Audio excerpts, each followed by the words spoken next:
जनधन योजना का क्या हुआ? 50,000 रुपया कितने बेरोजगार को मिल गया? जनधन योजना पर फिर दोबारा चर्चा हुई क्या?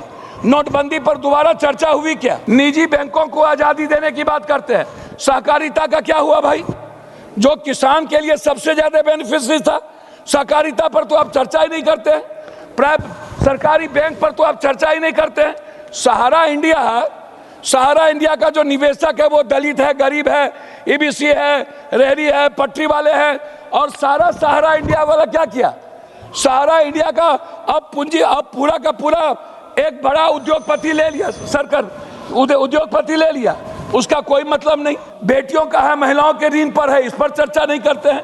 आप सिर्फ बड़े बड़े मुनाफाखोरों की चर्चा करते हैं। तो पहले ये समझने की जरूरत है, कोई भी बिल के पहले यदि आप किसी रुपये की वैल्यू की बात करते हैं तो ये समझ लेना पड़ेगा कि ये जनता का पैसा है। यह पैसा ना तो कोई संस्था का है, ना सरकार का है, ना किसी व्यवस्था का है, और हम इसको समझते नहीं। और सरकार कहती है इस बिल में कि हम पर भरोसा कीजिए, हम महत्वपूर्ण बातें स्वयं तय कर लेंगे। अब ये सदन खाली चेक पर दस्तखत कर रही है। अब ये बैंक को, पदाधिकारी को रुपया भरने के लिए ये पूरी ताकत ये सदन देना चाहती है। हम तो इस सरकार के बारे में कभी कभी सोचते हैं, सरकार कहती है कि आप नौकरी पैदा करो, नौकरी दो। आप नौकरी ना करो, आप ऋण लो, आप उद्योग पैदा करो। आपको प्रोत्साहन मैं कर रहा हूँ, दूसरी तरफ कह रहा है कि जो गारंटी होगा, जो गारंटर होगा, उसको भी हम बर्बाद कर देंगे, उसकी भी संपत्ति छीन लेंगे। ये दो तरह के नियम हमको समझ में नहीं आता है। गारंटर को भी हम बर्बाद कर देंगे, उसकी भी सारी चीज़ें छीन लेंगे। ये एक पहलू के बारे में हमको समझ में कभी नहीं आया। एक तरफ सर उद्यमी की बात ये करते हैं, उद्यमी बनो, उद्यमी करो, और दूसरी तरफ आप सीधा कह रहे हो कि जो चोर है ये देनदार लेनदार। भैया, हम अभी युद्ध हो रहा है, रास्ते में हमको समुद्र में मेरा जहाज फंस गया और हम दिवालियापन में हो गए, तब भी हम चोर हो गए। तब आप उस प्रोसेस को, थॉट को नहीं देखोगे कि हम किस कारण से हमारा दिवालियापन हुआ। आप उस पर कोई प्रोसेस नहीं करते हो। दूसरी तरफ हमको एक बात बहुत आश्चर्य हुआ कि अध्यक्ष महोदय यह बिल क्या कहती है? यह कहती है मोदी जी जैसे विश्व गुरु हैं, हम मोदी जी पर भरोसा करना चाहिए, लेकिन क्या मोदी जी हमारी पॉलिसी यूके और यूएस में भी लागू होगी? क्या यूएस और यूके बिना पॉलिसी चेंज किए हुए हम उसकी संपत्ति को ले लेंगे? हम वहां जाकर के उसको अरेस्ट कर लेंगे, हम उसको ले आएंगे। आप ट्रिब्यूनल कोऑर्डिनेटर की बात करते हो। हमको कभी आश्चर्य होता है कि ट्रिब्यूनल कोऑर्डिनेटर की बात में, नोटबंदी के समय अध्यक्ष जी हमको याद है बैंक ने क्या किया, बैंक मैनेजर ने क्या किया, सोना चांदी वाले ने क्या किया।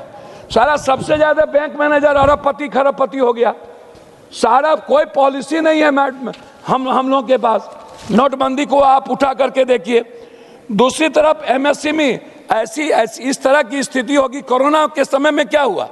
छोटे छोटे सारे उद्योग बंद हो गए और 2-4 व्यक्ति दुनिया का सबसे बड़ा अरबपति खरबपति हो गया। कई नेता अरबपति खरबपति हो गए, हम सप्लायर बर्बाद हो गए। तो अध्यक्ष जी, जिस बिल के बारे में आप कहते हो कोर्ट न्याय करेगा, कोर्ट कब न्याय किया? जब यूजीसी और एसटी ऐसे कानून है की बात आई तो 72 घंटे में न्याय हो गया। एसआईआर की बात आई और किसान की बात आई तो न्याय ही नहीं हुआ। कहां से कोर्ट न्याय कर देगी? क्या छोटे जिसके पास पैसे नहीं है कोर्ट न्याय कर देगी? 400-300 दिनों के अंदर, 14 दिनों के अंदर।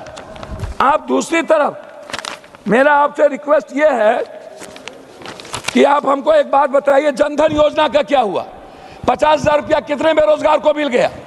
जनधन योजना पर फिर दोबारा चर्चा हुई क्या? नोटबंदी पर दोबारा चर्चा हुई क्या? आप एमएसपी, छोटे उद्योग के बारे में आप कोई चर्चा नहीं करते हैं। निजी बैंकों को आजादी देने की बात करते हैं। सहकारिता का क्या हुआ भाई? जो किसान के लिए सबसे ज्यादा बेनिफिशियरी था, सहकारिता पर तो आप चर्चा ही नहीं करते हैं। सरकारी बैंक पर तो आप चर्चा ही नहीं करते हैं। सहारा इंडिया का जो निवेशक है वो दलित है, गरीब है, ईबीसी है, रेहड़ी है, पटरी वाले हैं। और सहारा इंडिया वाला क्या किया? सहारा इंडिया का अब पूरा का पूरा एक बड़ा उद्योगपति ले लिया, सरकार उद्योगपति ले लिया। उसका कोई मतलब नहीं।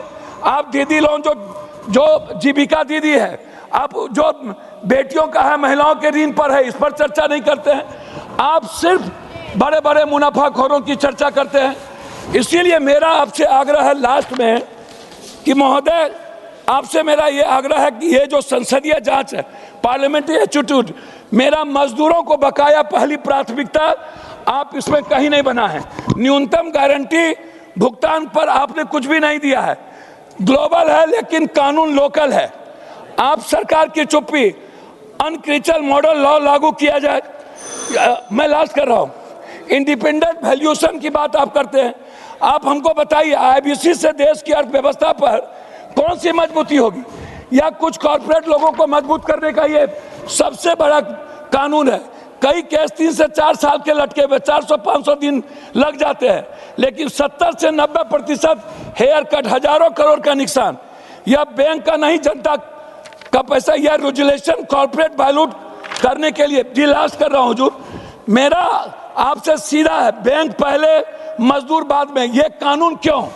इस पर मैं आपसे जानना चाहता हूं। एमईसी के लिए अलग ढांचा, जेन्युइन प्रोमोटर्स को मौका क्यों नहीं आप देने का कोई कानून और प्रावधान नहीं है?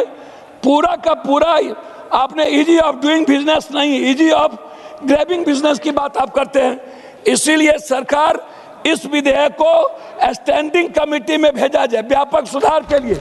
इसको खाली चेक ना बनाया जाए और व्यापारी और उद्योगपतियों के लिए, बड़े मुनाफाखोरों के लिए इस कानून को प्रोटेक्ट ना किया जाए और बैंक को आज़ादी ना दिया जाए। ये मेरा आपसे आग्रह है। बहुत बहुत धन्यवाद।